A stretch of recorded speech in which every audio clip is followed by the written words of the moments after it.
हमारा ये पॉडकास्ट का माहौल भी हल्दी वाला हो जाए। हल्दी के रंग में रंग गई रे मेरी लाडो सजनिया। आपकी जर्नी की शुरुआत कहाँ से हुई? मैंने एक छोटा सा इंस्टीट्यूट खोला लर्निंग पॉइंट के नाम से। उसके बिना कुछ शुरुआत ही नहीं होती। वो ढोलक रानी हमारे घर जल्दी आना, जो बहुत इमोशंस में कनेक्ट हो जाता हो। ध्रुव तारे की तरह हमारा संबंध अटल रहे। जब वहाँ गई, वहाँ की शादी, क्या डिफरेंस आपको महसूस हुआ? हम सोचते हैं वो क्या ही करते होंगे। सबसे ज्यादा रस्म चाक पुराओ रे सखीरी चलो देव मनाओ रे। रस्में करीब एक ही जैसी ही होती हैं या अलग अलग भी होती हैं? एक सी ही होती हैं। तो एक भात का गीत भी आवाज गुनगुना बना। मेरा छोटा भतैया भात लेके आया, जरा देखना ओ जरा देखना। आपने अरुण गोविल जी के लिए एक गीत बनाया था। गीत इतना हिट हुआ कि उनके प्रचार की हर गाड़ी पे पुनीता, हर चीज पे यही गीत चल रहा था। नमस्कार दर्शकों, वुमनिया में आपका एक बार फिर बहुत बहुत स्वागत है। शादी में हर रस्म का अपना अलग मजा होता है और जब उसमें गीत जुड़ जाए तो हर पल और भी खास बन जाता है। चाहे वो हल्दी की मस्ती हो, मेहंदी की चहक या विदाई की नम आंखें, हर पल को एक सुर में पिरोने का काम करती हैं। हमारी आज की मेहमान नीता गुप्ता जी, जो पिछले 15 सालों से शादियों को अपनी आवाज़ से यादगार बना रही हैं।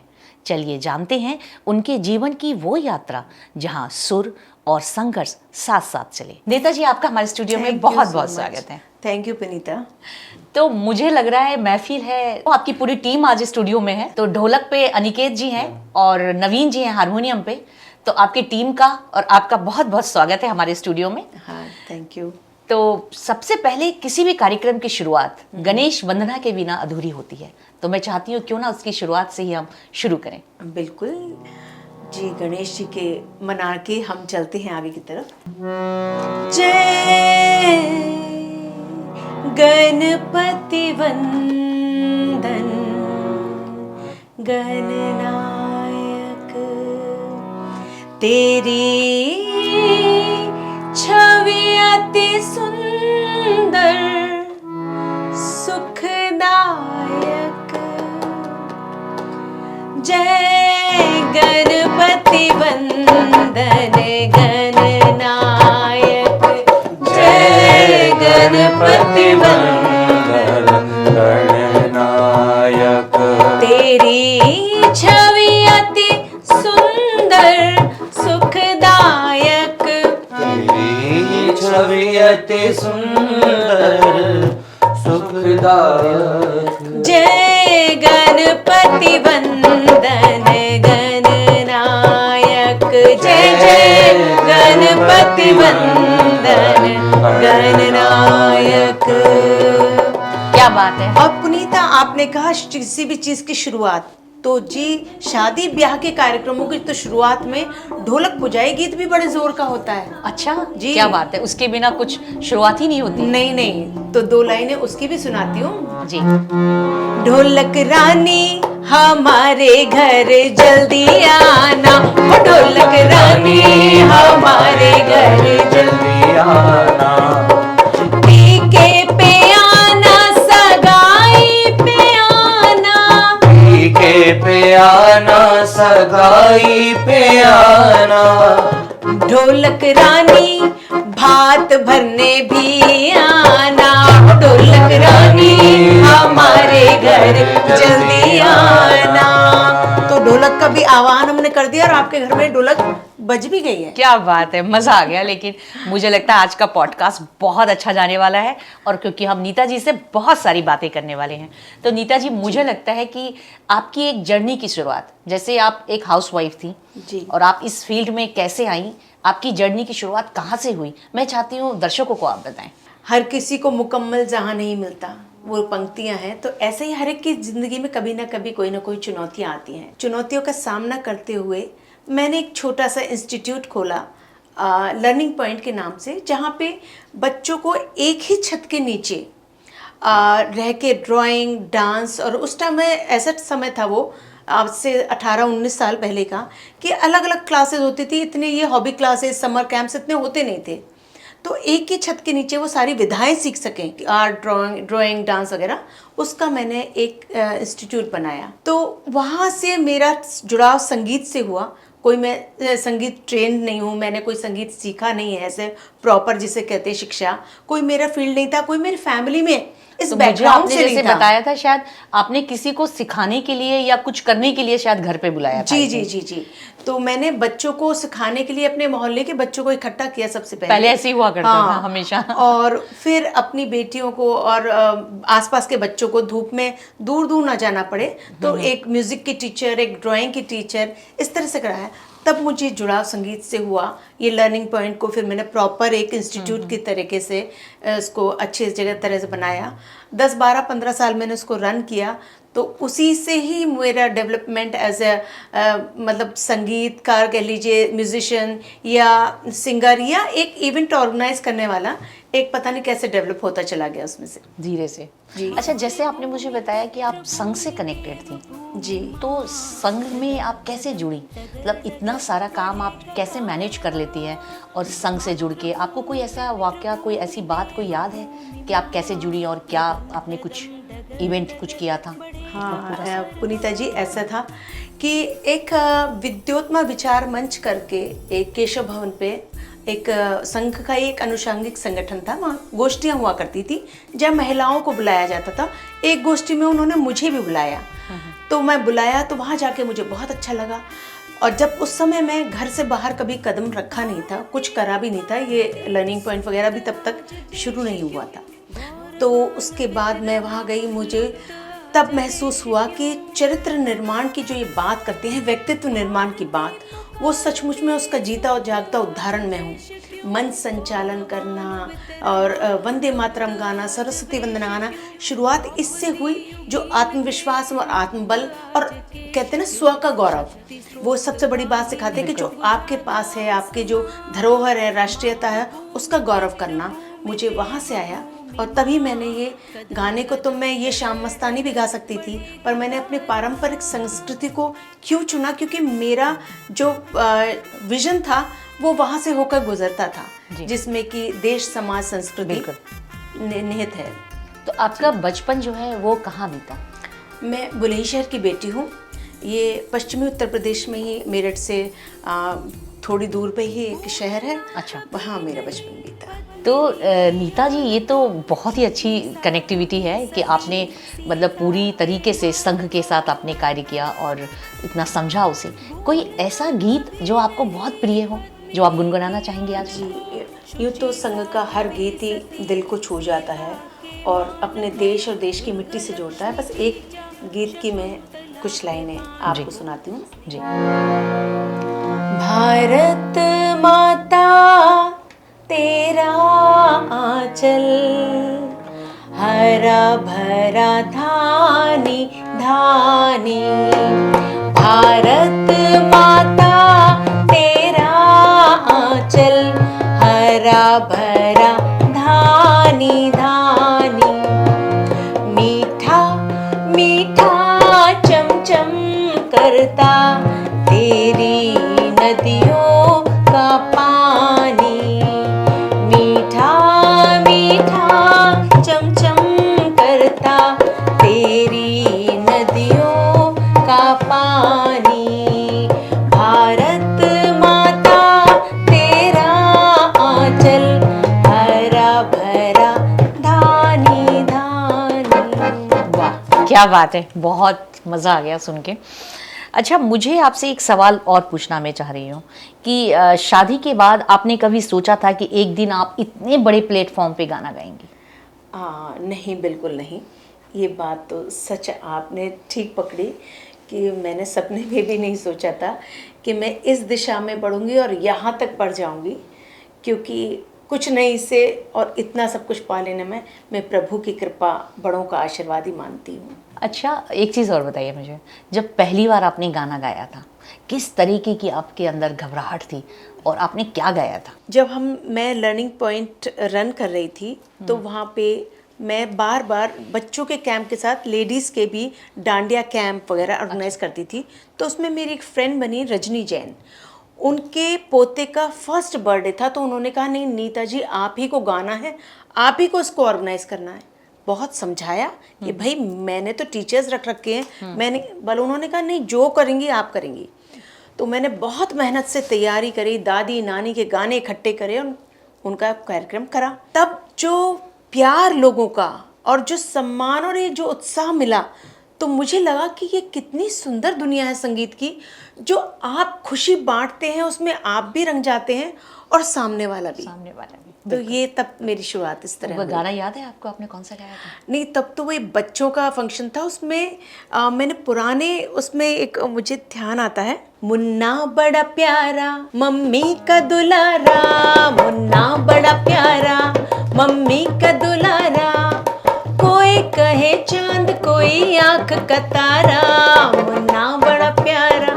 इसी तरह के बहुत सारे बच्चों के गाने इकट्ठे करके वो मेरा पहला कार्यक्रम हुआ था। क्या बात है। नीता जी जब पहले आप फंक्शंस में जाती थी तो आप तबला हारमोनियम के साथ परफॉर्म कर रही हैं या आप अकेले गाती थी? नहीं, शुरू से ये बात अलग है। आज मेरे पास 10 से 15 लोगों की टीम है, चाहे लेकिन 2 लोग थे साथ में, क्योंकि जब तक सुरों का साथ साज का नहीं मिलता तो आप अपनी बात दूर तक नहीं पहुंचा सकते। बिल्कुल बिल्कुल। जैसे कि हम देखते थे पुराने टाइम में, क्या आजकल भी फेरे होते हैं, हमारी घर की महिलाएं बैठ के गाती रहती हैं। हाँ। बहुत मीठे सुंदर वो पुराने गीत और ब्याह के बन्ने बन्नी गाती हैं, पर वो किसी कोई सुन नहीं पाता, उसका अर्थ नहीं समझ पाता वो क्या कह रही हैं। उसी चीज़ को मैंने प्रॉपर माइक साउंड और म्यूजिशियंस के साथ सेट करके जब से प्रस्तुत करना शुरू किया, लोगों ने भी हाथों हाथ लिया पुनीता। और तो आपके माइंड में जैसे पहले जो गीत होते थे जी तो गीतों को लोग ऐसे ही बैठ के ग्रुप में बैठ के सभी लोग गा लेते थे जी, है ना। और जैसे आपने एक नया आइडिया से एक नई परंपरा शुरू की, तो ये आइडिया आपके माइंड में कैसे आया? यही कि बहुत अच्छी चीज़ें थी, वो लोग सुन नहीं पाते थे क्योंकि उनके पास संगीतकार म्यूजिशियंस नहीं है और साउंड माइक नहीं है, तो उन गानों को दूर तक सारे बैठे वहाँ के लोग सुने। तो हमने उसको प्रॉपर फिर करके किन्हीं चीज़ों की धुन भी हमने बदली, लेकिन ज़्यादातर हम कोशिश करते हैं पारंपरिक शब्द और पारंपरिक धुनें ही पकड़े। तो नीता जी जैसे आप शादियों में जाती हैं तो किन किन रस्मों में आपने अभी तक परफॉर्म किया है और आप करती हैं, ताकि मैं चाहती हूँ हमारे दर्शकों को भी पता चले। जी पुनीता, में हल्दी के फंक्शंस आजकल सब लोग बहुत खुशी और हर्षोल्लास से सेलिब्रेट करते हैं। हल्दी के फंक्शंस करती हूँ, मेहंदी संगीत होता है जिसमें रंगारंग कार्यक्रम, बहुत ही अतरंगी सा हमारा मेहंदी संगीत का कार्यक्रम होता है। भात के फंक्शंस भी बहुत अच्छे होने लगे, भात का पूरा कई लोग बाहर डेस्टिनेशन वेडिंग्स में जाते हैं तो एक फंक्शन अपने आप बहुत ज़ोरदार करना चाहते हैं, जिसमें कि आज बहुत मान सम्मान के साथ भात का फंक्शन करा जाता है।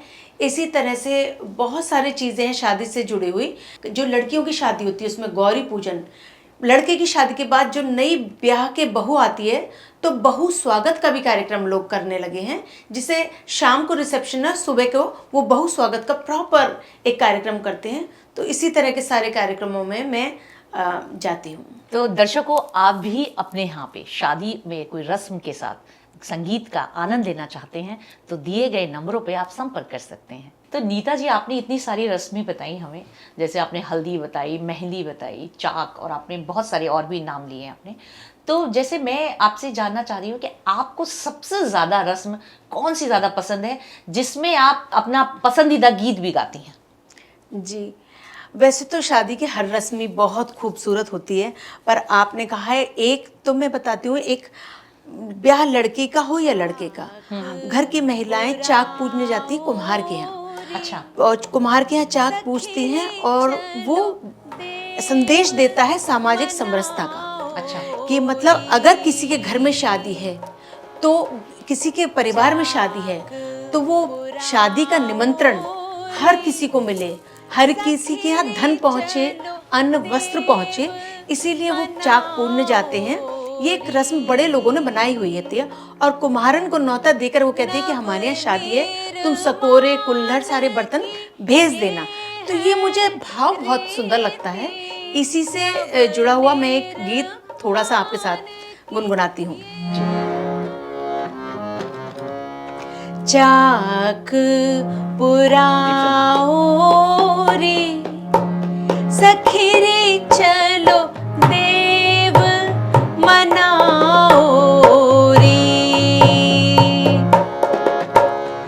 चाक पुराओ रे, सखी रे चलो देव मनाओ रे। नव निर्माण की ये है रीति, नव निर्माण की ये है रीति। क्या बात है, मजा आ गया सुन के। मतलब इतना मजा आ रहा है, मुझे लग रहा है मैं जो भी इवेंट्स चल रहे हैं ना उसका फील आप दे रही हैं। मतलब मुझे इवेंट का ही फील हो रहा है जब भी आप गाती हैं कुछ। अच्छा, मुझे एक चीज़ और आपसे पूछनी है, जैसे आप म्यूजिकल फेरे जो आजकल बहुत ट्रेंडी है, लोग बहुत पसंद करते हैं, जी, जी। हर शादी में म्यूजिकल फेरे ज़रूर होते हैं, तो ये आपने एक नई चीज़ डेवलप की। जी नहीं है, अभी काफ़ी दिनों से, पहले तो नहीं होते थे पर काफ़ी दिनों से होने लगा। मुझसे भी किसी ने कहा 2 साल पहले कि आप म्यूज़िकल फेरे, तो मैंने रिसर्च करी, तैयारी करी, पढ़ा सारा कि हमारे फेरे इस तरह क्यों होते हैं, और हर वचन का क्या अर्थ होता है, हर फेरे का क्या अर्थ होता है। उसके बाद उससे रिलेटेड सारे हमने गाने तैयार करे, और तब से मैं 1.5-2 साल से म्यूज़िकल फेरे करवा रही हूँ। तो म्यूजिकल फेरे के समय जब आप सातों वचनों की बात करती हैं, कोई ऐसा वचन होता है जो बहुत इमोशंस में कनेक्ट हो जाता हो, तो आपको लगता हो और आप गाते हुए बहुत भावुक हो जाती हैं? नहीं, इन वचनों में एक जगह कन्या मांगती है अपने वर से कि जिस प्रकार मैं आपके माता पिता का मान सम्मान करती हूँ, आप भी मेरे माता पिता का मान सम्मान करेंगी। तो ये सारी बातों क्या होता था कि पंडित जी ने श्लोक और मंत्र बोला और उनसे कहवा दिया। उनको पता नहीं होता था पहले कि वो क्या बोल रहे हैं और किस बात पे हाँ कर रहे हैं। लेकिन ये म्यूजिकल फेरों में हम लोग जब अर्थ बताते हुए और गीतों के माध्यम से फिर उन्हें एक्सप्लेन करते हैं, तो उनको बहुत अच्छी तरह समझ आता है, और समझना वो चाहते हैं कि ये क्या हो रहा है और ये क्यों हो रहा है। जैसे ध्रुव तारा देखने की रस्म है, तो वो रस्म क्यों है कि ध्रुव तारे की तरह हमारा संबंध अटल रहे। वो जो सिल पर पैर रख के हर फेरे में लड़की आगे बढ़ती है, तो अटल उसका सुहाग रहे, उसका विश्वास, उसका चरित्र अटल रहे। इसलिए बार बार पंडित जी का, तो हर चीज का अर्थ आजकल जानना चाहते हैं बच्चे, यंगस्टर्स सब जानना चाहते हैं कि ये क्यों हो रहा है, तो उनको सब अच्छा लगता है। तो क्या यंगस्टर्स सिर्फ जानना चाहते हैं या फॉलो भी करते हैं? हाँ, नहीं, आजकल की जनरेशन हमारे टाइम की जनरेशन से ज़्यादा कमिटेड है। अच्छा। मेरे को इस बात को कहने में कोई गुरेज नहीं है। वो एक दूसरे को ज़्यादा अच्छी तरह समझते हैं और साथ भी देते हैं। तो समाज में तो लेकिन डिवोर्स केसेस बहुत ज़्यादा हो रहे हैं। वो भी हमारी जो कुछ परवरिश है उसका नतीजा है, लेकिन फिर भी मैं कहूँगी सारा दोष नौजवानों को मत दीजिए। यानी कुछ परवरिश का है, कुछ दोष हमारी परवरिश और जिस माहौल में हमने बच्चों को ढकेला है उसका भी है। आपने बिल्कुल सही कहा। तो फेरों का जो 7 वचनों का कोई आपको बहुत अच्छा लगता हो जो वचन बोलते वक्त गीत गाती हैं, मैं चाहती हूँ कि वो हमारे दर्शकों को आप सुनाएं। हौले हौले चल मारी अखन कवारी, हौले हौले चल मारी अखन कवारी, अखन कवारी ये तो हो सिरे पराई, अखन कवारी ये तो हो सिरे पराई। पहला तो फेरो लियो दादू सारी प्यारी, पहला तो फेरो लियो दादू सारी प्यारी। आगे आगे बनड़ी रे लाड़े लाड़ लड़ाई, हौले हौले चला मारी अखन कवारी। क्या बात है, हौले हौले चलो मारी अखन कुंवारी, मेरी कुंवारी प्यारी सी कन्या धीरे धीरे चलो। ओके। और फिर वो कहती है कि अखन कुंवारी ये तो होसी रे पराई, ये पराई होने जा रही है, ये सबकी आंखों की लाडली, धीरे-धीरे आंखों का चलो। तारा है, वो पराई होने जा रही है। जी जी, बहुत अच्छा। नीता जी, मुझे यकीन है कि आप जितनी भी शादियों में जाती होंगी लोगों को तो बहुत मज़ा आता होगा। वैसे आप अब तक कितनी शादियों में गई हैं? अब तक मैंने 125 से ज़्यादा शादियों में पूरी शादियों के गीत गाए हैं। हाँ, फंक्शंस ऑर्गेनाइज करे हैं, ट्रेडिशनल पार्ट जो होता है उनका। क्या बात है। अच्छा, जैसे आप अभी रिसेंटली, जैसे मुझे पता चला कि आप यूएस अमेरिका भी गई थी अभी, जी जी। तो आपको यहाँ की शादी में और जब वहाँ गई वहाँ की शादी, तो क्या डिफरेंस आपको महसूस हुआ?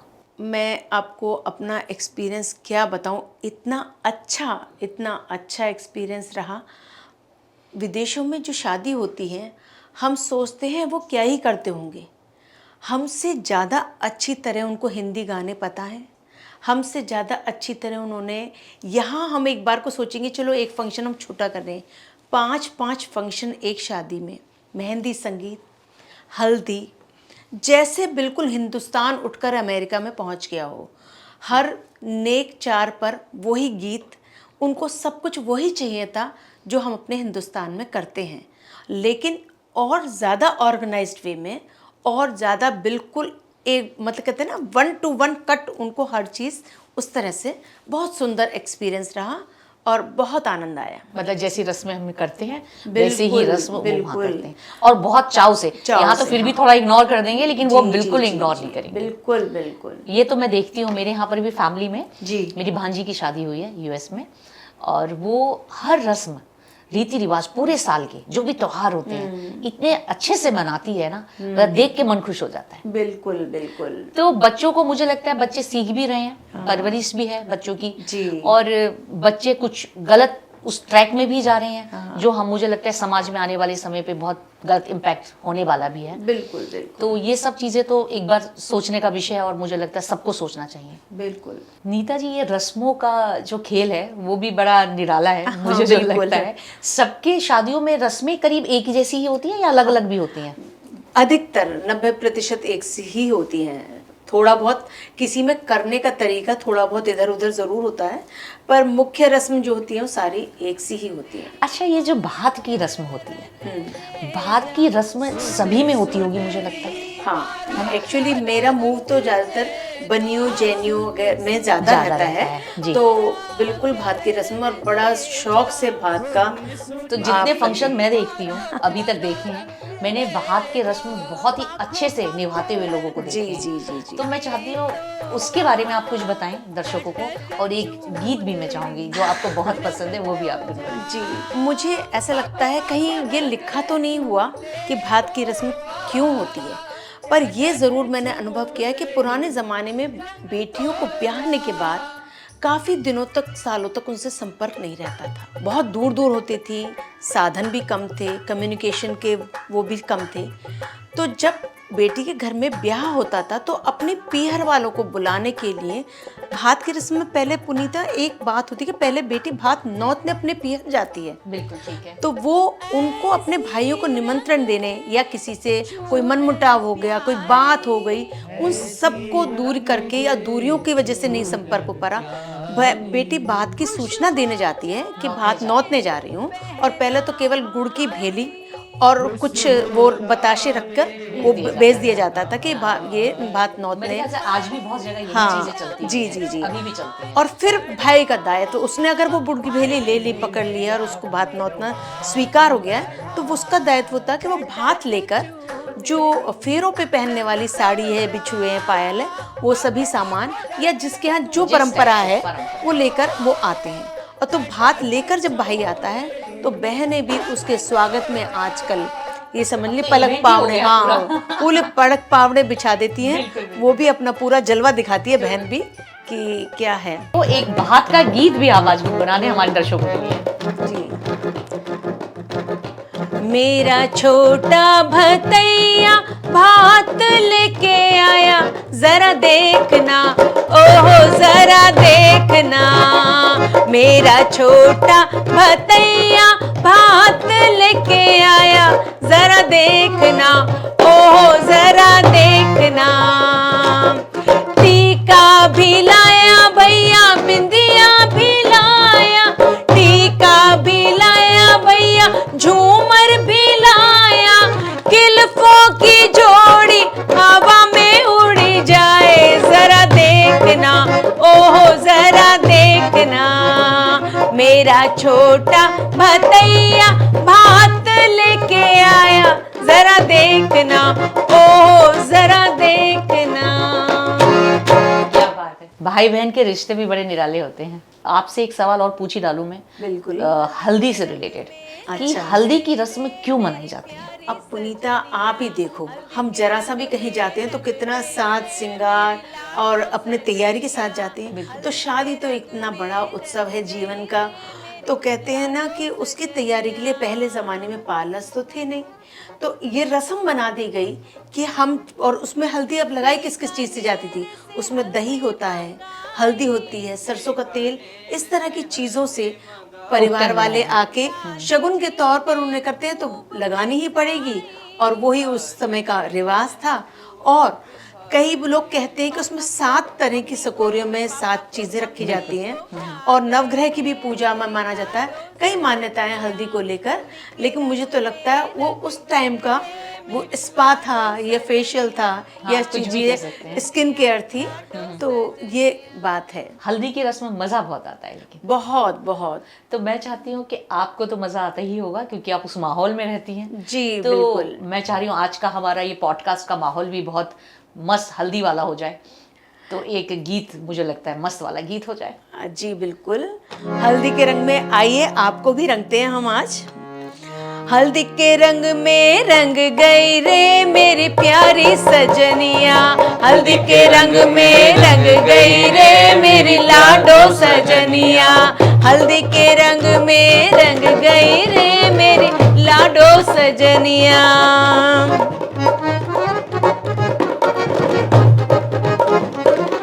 बीकानेर से हल्दी मंगाई, बीकानेर से हल्दी मंगाए, दादी जी ने खूब पिसाई, दादी जी ने खूब पिसाए, पापा को मम्मी को, पापा को मम्मी को भाग गई रे मेरी लाडो सजनिया, हल्दी के रंग में रंग गई रे मेरी लाडो सजनिया, लाडो सजनिया, लाडो सजनिया। क्या बात है, क्या बात है, मज़ा आ गया।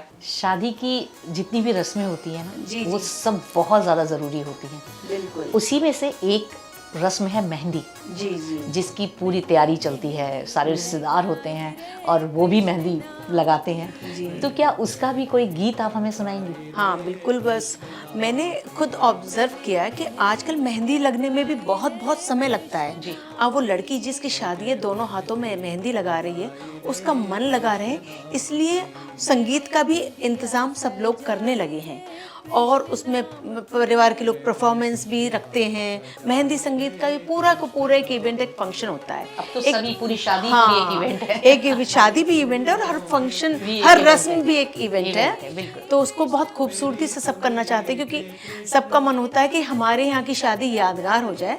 पर हाँ, उसमें हम ध्यान रखते हैं कि ये चीज़ें हमारे परिवार को भी बहुत जोड़ती है। कोई चाची, नानी, ताई, बुआ जब तक ना ठुमका लगाएं मेहंदी के गानों पर, तब तक कहाँ रौनक आती है ब्याह में। तो ऐसा ही एक गीत मैं सुनाती हूँ आपको। मेहंदी राचन लागी हाथा में बनड़े दे नाम की, मेहंदी राचन लागी हाथा में बनड़े दे नाम की, आई शुभ घड़ी देखो मारे आंगन आज जी, ओ आई शुभ घड़ी देखो मारे आंगन आज जी, बाजे बाजे रे शहनाई देखो थारे नाम दी, बाजे बाजे रे शहनाई देखो थारे नाम दी, आई शुभ घड़ी देखो मारे आंगन आज जी, ओ आई शुभ घड़ी देखो मारे आंगन आज जी।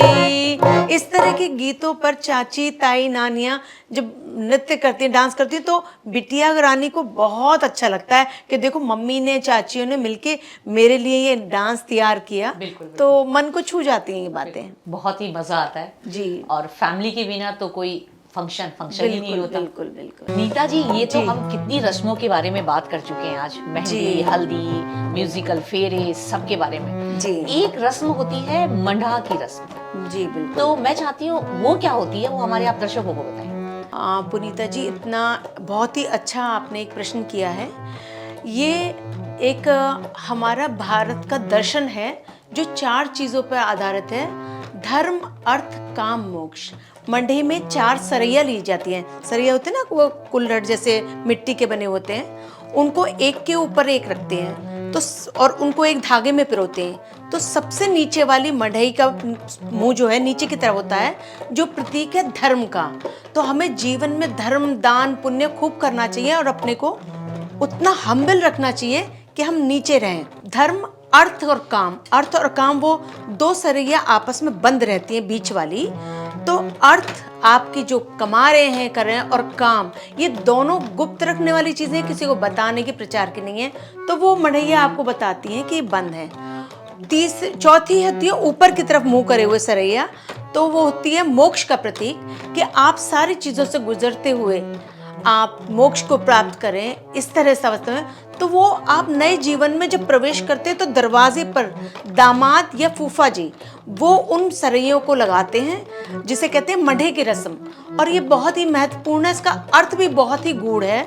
नव जीवन में प्रवेश करने वाले दंपति को ये सारी 4 हमारे जो स्तंभ है उनके बारे में बताने के लिए। क्या बात है, बहुत ही अच्छा आपने एक्सप्लेन किया। और लोगों को मेरे ख्याल से पता भी नहीं होता, बस लोगों को रस्मों के बारे में तो मैंने पता है क्या देखा है, ये देखा है कि वो बुजुर्ग महिला या उनको ढूंढते रहते हैं घर वाले लोग, अरे तुम्हें पता है क्या, अरे तुम्हें पता है क्या। लोगों को वाकई रस्मों के बारे में ठीक से नहीं पता होता। और अच्छा, ये तो होती है या तो उसके घर होती है, कुछ भी शुरू कर लेते हैं जी। तो मुझे लगता है इसके बारे में भी प्रॉपर ज्ञान होना बहुत जरूरी है। बहुत बहुत सही कह रही हैं आप, बिल्कुल, कि तो पता इनके पीछे का जो रीजन है वो पता चले। चलिए, तो बहुत अच्छा आपने बताया। अच्छा, एक जो रस्म हमारी रह गई है वो है विदाई। तो मैं चाहती हूँ विदाई के बारे में भी एक गीत, बस हमारे आंसू ना आए इस बात का ध्यान रखिएगा। नहीं, देखिए, आपने तो मतलब कहते हैं ना कि वह सारी दुनिया के रंजो गम देखकर मुस्कुराने की बात करते हो, वो वाली बात कर दी आपने। क्योंकि अभी मेरी डॉटर की शादी में अभी टाइम है। बस सेम सिचुएशन हमारी है। एक बेटी की शादी हो चुकी है, दूसरी भी शादी होने वाली है।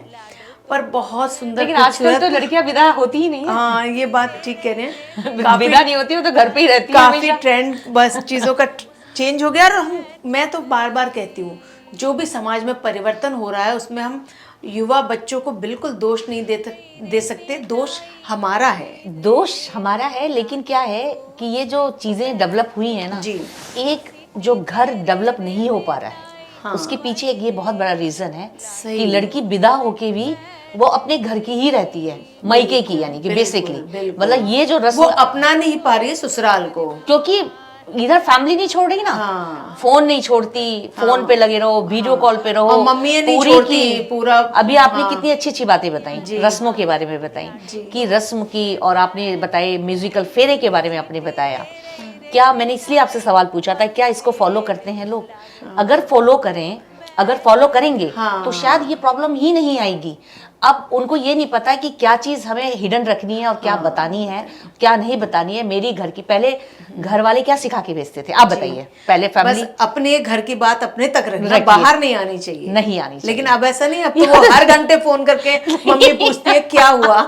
यहाँ वो नहीं होता, यहाँ तो सोशल मीडिया पे वायरल हो जाता है। ओह एग्जैक्टली, ये चल रहा है आजकल, तो है ना। नहीं। तो मुझे लगता है सभी को बहुत ज्यादा सतर्क और समझने की जरूरत है, ताकि रिलेशनशिप जो है एक अच्छी, स्ट्रॉन्ग और आगे भी बढ़े ठीक तरीके से। देखिए, ये सारे रिवाज जो थे उस बंधन को, पवित्र बंधन को बहुत अच्छा बांधने के लिए बनाए गए थे, ये सारे रिवाज। लेकिन हमने रीति रिवाज भी तो छोड़ दिए। पंप एंड शो में दुनिया बीतने लगी, एक इवेंट जैसा करके। जो मेन, देखिए, किसी भी शादी का मेन होता है सप्तपदी यानी फेरे, उसको भी ध्यान से सुनते नहीं है। 4 जने कुल रह जाते हैं शादी में, दिखावे की दुनिया लगती है। और सारे इवेंट्स में हजारों लोग होंगे, लेकिन फेरों के टाइम पे 4 रिश्तेदार रुकते नहीं है, बिल्कुल, जबकि वो सबसे महत्वपूर्ण होता है। बिल्कुल, ये सब बातें हम और आप ही बता रहे हैं सबको। एक्चुअली में हमें पता है, दोनों ने चीजें देखी हैं, समझी हैं, इतना साल एक्सपीरियंस भी हो गया। तो समाज में जो चीजें हम लोग देख रहे हैं और आप भी देख रही हैं, आप तो रोज जाती उठती बैठती हैं जी, तो हम उसी की चर्चा कर रहे हैं, कोई हम अलग हट के बात नहीं कर रहे हैं, हम उसी से रिलेटेड बातें कर रहे हैं। चलिए आगे बढ़ाते हैं। मैं चाहती हूँ एक विदाई का गीत तो हो ही जाए। सीटी दे रही रे विदाई वाली रेल, लाडो तो उसमें बैठ गई।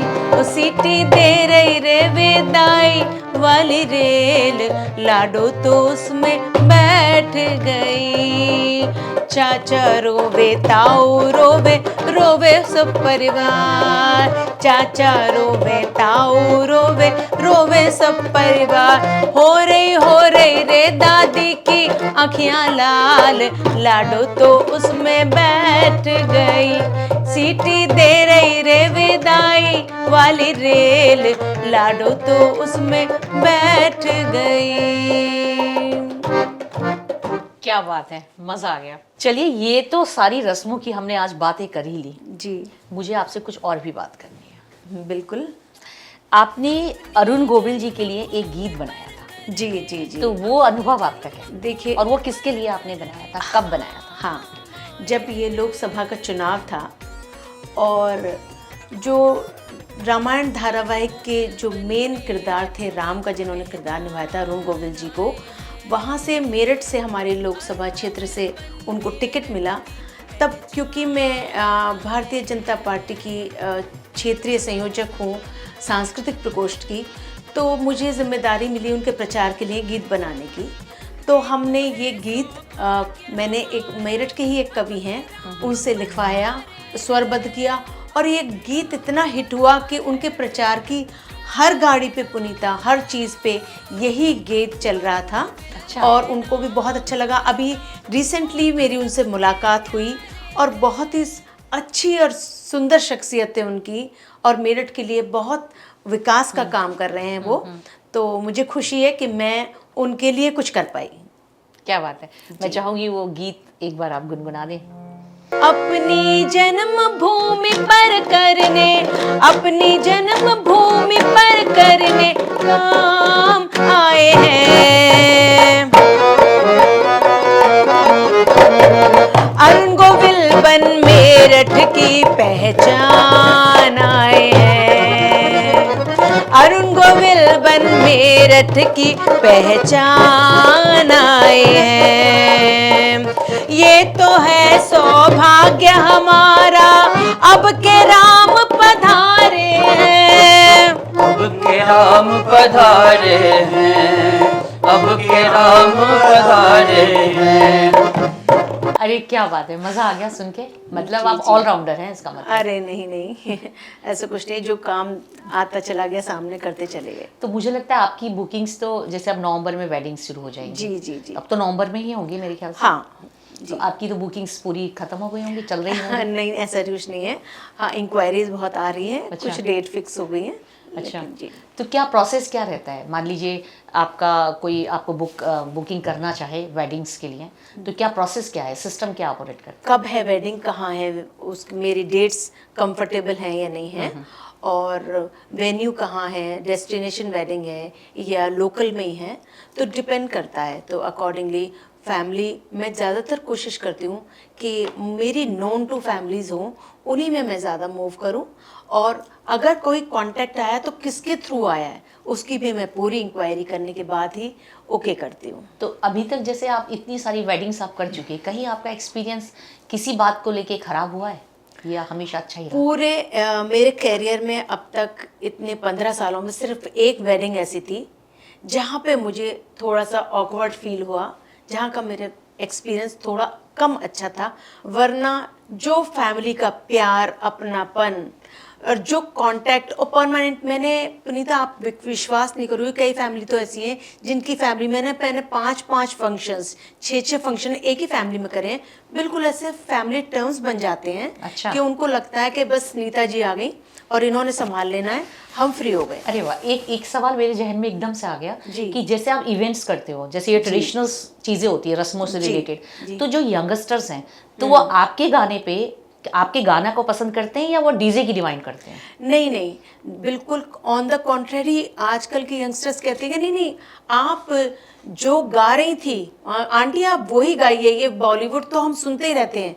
एक नोएडा में वेडिंग थी, तो दोनों बच्चे एनआरआईज थे जो उनकी शादी हो रही थी, उनके पेरेंट्स नोएडा में रहते थे।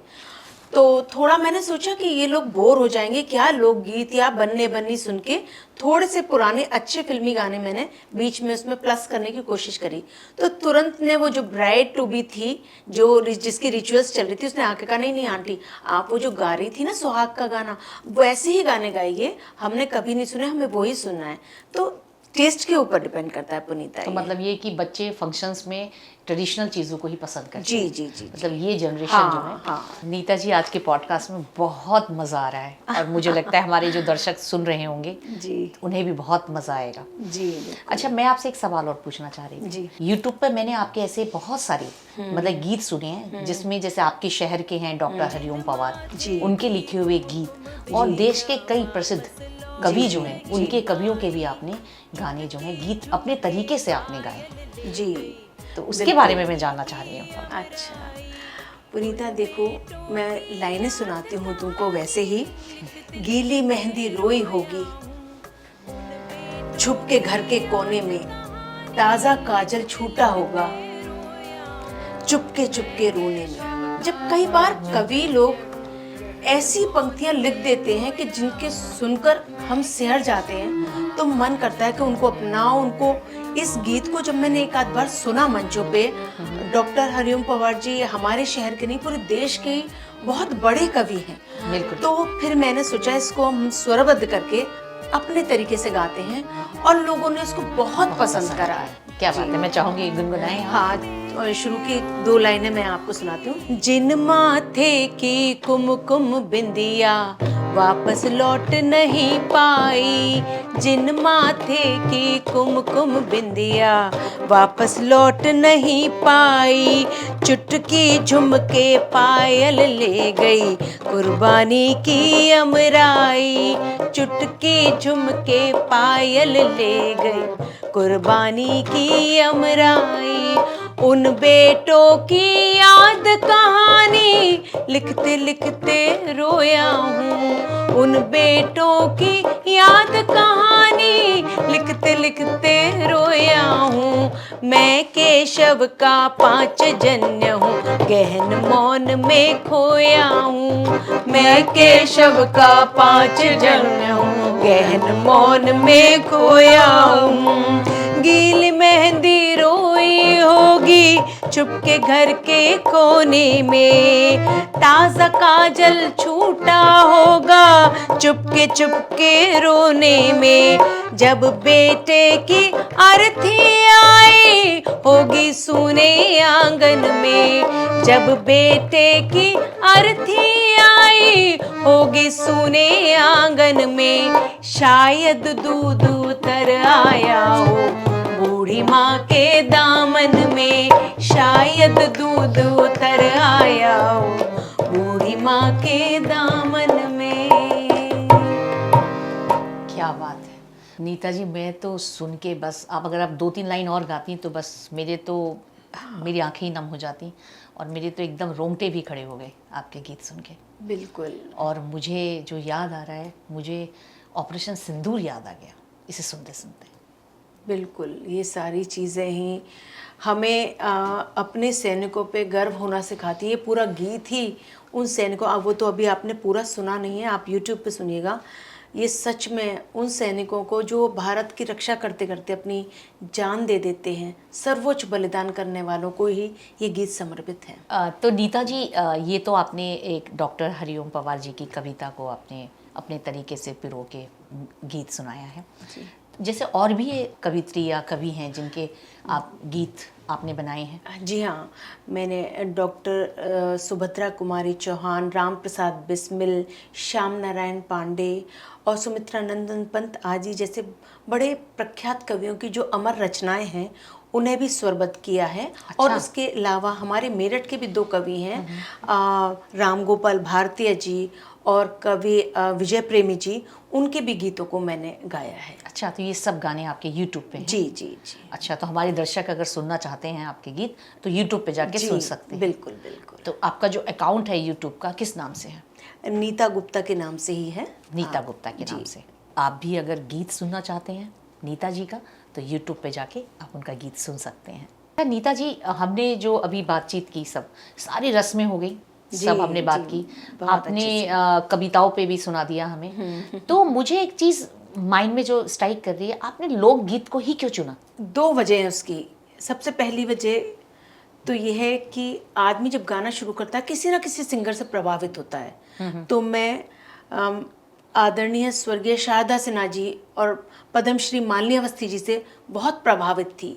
और दूसरा, क्योंकि हम स्वयं सेवक संघ से जुड़े रहे हैं, जहाँ पे यही सिखाया जाता है कि कला से संस्कार, संस्कार से समाज और समाज से राष्ट्र बनता है। बिल्कुल। तो हमें कुछ ऐसा समाज में ऐड ऑन करना चाहिए जो हमारी विरासत भी हो। बिल्कुल, मुझे लगता है कि मालिनी अवस्थी जी ने इसको बहुत ज़्यादा डेवलप किया उन्होंने। बिल्कुल। और ये लोकगीत एक ऐसी सब्जेक्ट है जो कि हमारे, अगर इस पे काम नहीं किया जाता तो मेरे ख्याल से लुप्त हो जाता, बिल्कुल। क्योंकि वो लोग इंटरेस्टेड नहीं थे, लोग इससे दूर भाग हाँ, रहे थे, सुनना ही नहीं चाहते तो थे। आपने इसको जो एक जगह दी है, मुझे लगता है ये एक बहुत अच्छी पहल है। और अगर लोग और आगे बढ़ें इसमें, जी।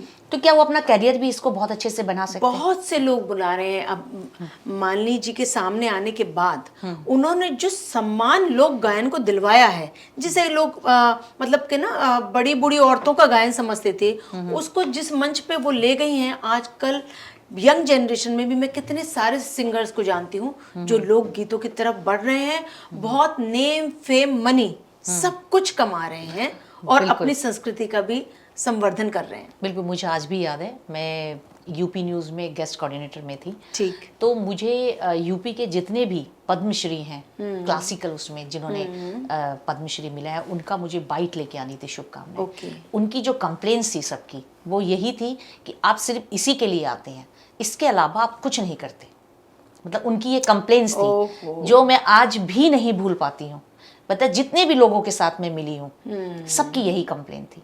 तो यानी कि हमारी देश की जो धरोहर है, उस पे काम होता है, लेकिन वो साइलेंटली होता है, लोगों तक नहीं पहुंचता। मतलब आज एक सोशल मीडिया के माध्यम से लोगों तक चीजें पहुंच तो रही हैं, एटलीस्ट लोग अंडरस्टैंड तो कर रहे हैं, बिल्कुल, जो मुझे लगता है। बिल्कुल। सोशल मीडिया वास्तव में एक बहुत सशक्त माध्यम है, एक घर में बैठे हुए कलाकार को भी ग्लोबली मंच देने का। ये भी एक बात है। बिल्कुल बिल्कुल। तो चलिए, एक सवाल मैं आपसे और पूछना चाह रही हूँ कि मतलब आपके अंदर मतलब ऑलराउंडर, तो मैं आपसे शुरू से कह ही रही हूँ कि आप ऑलराउंडर हैं, और सभी रस्मों को निभाते हुए कविताओं में भी चली गई आप। और अब जैसे मुझे पता चला कि आप जो गवर्नमेंट की पॉलिसीज होती हैं, यानी कि जो योजनाएं होती हैं, उनके भी गीत गाती हैं आप। जी जी जी जी जी। जब से देखिए मैं मोदी जी बने हैं, तब से जो सरकारी योजनाएं खाली कागजों पर नहीं रह जाती, बिल्कुल, वो जमीन पर उतरकर लोगों तक पहुंच रही हैं। तो उनके प्रचार प्रसार के लिए जब भी प्रशासन कोई मुझे काम देते हैं कि, क्योंकि देखिए हम तो संगीतकार हैं, गाने वाले लोग हैं, तो हमें जब भी कोई काम दिया जाता है तो मैं पूरे मन से उसको पूरा करने की कोशिश करती हूँ। और हमारे पास कवि बहुत हैं कि किसी से लिखवाया, किसी से एडिट कराया, और हम सब मिलजुल के बहुत अच्छा सा कोई गीत बना लेते हैं। तो अभी हाल फिलहाल में आपने कोई गीत बनाया? वैसे तो मैंने बहुत सारे गीत, अभी मेरठ के ऊपर मेरठ बदल रहा ऐसे करके वो भी बनाया था, और बहुत सारी योजनाओं पे बताया। पर मैं एक गीत जो मेरा बहुत ज़्यादा वायरल हुआ, एक सितंबर के माह को पोषण माह के रूप में हमारी केंद्रीय सरकार मनाती है, तो उससे संबंधित एक गीत है बिल्कुल, जो मैंने बनाया था। सुनाइए। कुछ नहीं हो रहा, घड़ियां आई है शगुन की, लल्ला के जन्म की सभी को मनाना है। घड़ियां आई है शगुन की, लाली के जन्म की सभी को बुलाना है। सुनरी किशोरी और होने वाली मैया, दूध पियो डट के, चाहे गाय हो या घैया। केवल आलू न तुम खाना, लौकी तो रही भी लाना, संदेश ये पुराना है। घड़ियां आई है शगुन की, लाली के जन्म की सभी को बुलाना है। पोषण हो सुपोषण, पोषण हो सुपोषण, पोषण हो सुपोषण, पोषण हो सुपोषण। क्या बात है, मजा आ गया। देखिए, गर्भवती जो महिलाएं हो उनका पोषण, जो खाना पीना है वो सुपोषित हो, उसके लिए सरकार यही तो कर सकती है। उनको गवर्नमेंट ने तो सभी योजनाएं बनाई जी, हुई हैं। बहुत सारी, मतलब जन्म से लेके मृत्यु तक जी की जी योजनाएं जी। हैं। आप जानिए आयुष्मान योजना और स्वावलंबन वाली जो है कितनी चीजों पर मैंने कन्या शिक्षा के ऊपर गीत बनाए और गाए हैं। अच्छा। तो बड़ा आनंद आता है अच्छा कुछ करने के लिए, और समाज के लिए दिए गए जो काम है उनसे जो एक आनंद और वो मिलता है, उसका तो आप समझ ही सकती हैं, कोई मोल ही नहीं है। बिल्कुल बिल्कुल। और मुझे लगता है चलते चलते एक ऐसा गीत, धमाकेदार मस्त गीत हो जाए, एक बन्ना बन्नी हो जाए, क्योंकि हमने अभी तक वो बन्ना बन्नी आपने मुझे सुनाया नहीं है। इसलिए नहीं सुनाया पुनीता कि बन्ना बन्नी अकेले तो गाए नहीं जाते, अच्छा। सबके साथ मिलके जाए। आप मेरे साथ गाओ तो ही मैं गाऊंगी। चलिए। अरे तो चलिए मैं ट्राई करती हूँ। जी जी बिल्कुल, साथ दीजिए। बिल्कुल। बर न बुलाए बरनी न आए, बर न बुलाए बरनी न आए, आजा प्यारी बरनी री अटरिया सुनी रही, आजा प्यारी बरनी री अटरिया सुनी पड़ी, कैसे आऊं बरना शर्म मोहे लागे, कैसे आऊं बरना शर्म मोहे लागे, पायल मेरी बजनी रे अटरिया सुनी रही, पायल मेरी बजनी रे अटरिया सुनी। तो बरनाओं से क्या रास्ता बता रहा है, ये सुनिए। पायल को उतार दो, लंगा घूंघट काढ़ लो, पायल को उतार दो, लंबा घूंघट काढ़ लो, आजा प्यारी बरनी रे अटरिया सुनी रही, आजा प्यारी बरनी रे अटरिया सुनी रही। और क्या बात है, मजा आ गया। हमारी अटरिया तो सुनी नहीं रही, हमें तो रौनक आ गई और मजा आ गया। और मुझे लगता है यहाँ हमारी पूरी टीम को भी बहुत मजा आया। जी। और बहुत अच्छा लगा आपसे बात करके, आपसे मिलकर, और आपके साथ आपकी पूरी जर्नी को जानने के बाद बहुत ही मजा आया। तो चलिए, ऐसे ही मुझे लगता है एक पॉडकास्ट से तो कुछ नहीं होने वाला। मुझे लगता है आगे भी हम ऐसे ही पॉडकास्ट करते रहेंगे। हमारा ये वुमनिया का प्लेटफॉर्म है। बिल्कुल बिल्कुल। और चलते रहेंगे आगे भी। तो आपका बहुत बहुत धन्यवाद। बिल्कुल। आप हमारे स्टूडियो में आए। नमस्कार। नमस्कार। शब्दों में जो असर होता है वो सुरों में और भी गहराई से दिल को छू जाता है। नीता जी की आवाज़ ने न जाने कितनी शादियों को यादगार बनाया है। उनकी मेहनत, हिम्मत और कला हर उस इंसान को इंस्पायर करती है जो कुछ अलग करना चाहता है। और दोस्तों, अगर आप भी अपनी शादी को खास बनाना चाहते हैं तो एक बार नीता गुप्ता जी को अपने फंक्शन में ज़रूर बुलाएं।